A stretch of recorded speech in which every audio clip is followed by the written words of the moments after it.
మౌర్య చంద్రగుప్తుడు. మౌర్య వంశ స్థాపకుడు మౌర్య చంద్రగుప్తుడు. చరిత్రలో గొప్ప చారిత్రాత్మక ఘటన మౌర్య వంశ స్థాపన.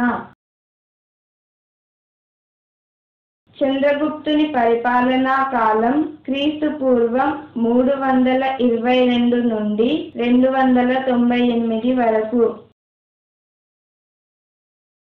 చంద్రగుప్త మౌర్యుడు క్రీస్తు పూర్వం 322లో ధననందుని చంపి మగధను ఆక్రమించాడు. నందవంశ నిర్మూలనకు చంద్రగుప్త మౌర్యునికి సహకరించింది కౌటిల్యుడు. చంద్రగుప్త మౌర్యుని ప్రధాన మంత్రి కౌటిల్యుడు.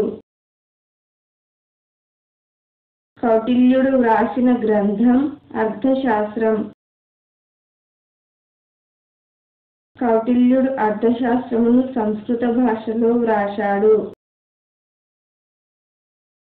కౌటిల్యునికి గల మరో పేరు చాణక్యుడు.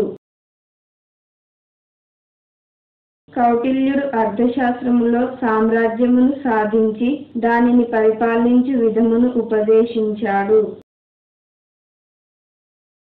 కౌటిల్యుడు అర్థశాస్త్రంలో 150 అధ్యాయాలు 6000 శ్లోకాలున్నాయి. యథా రాజా తథా ప్రజ అని చెప్పినది కౌటిల్యుడు. చంద్రగుప్త మౌర్యునిచే ఓడింపబడిన గ్రీకు రాజు సెల్యూకస్ నికేటర్.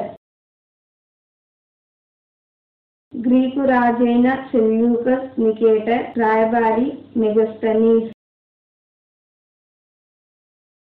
మెగస్తనీస్ వ్రాసిన గ్రంథం ఇండికా. చంద్రగుప్త మౌర్యునికి జైనమత దీక్షను ఇచ్చిన జైనమత గురువు భద్రబాహువు. చంద్రగుప్త మౌర్యుడు కర్ణాటకలోని శ్రావణ బెళగోళలో మరణించాడు.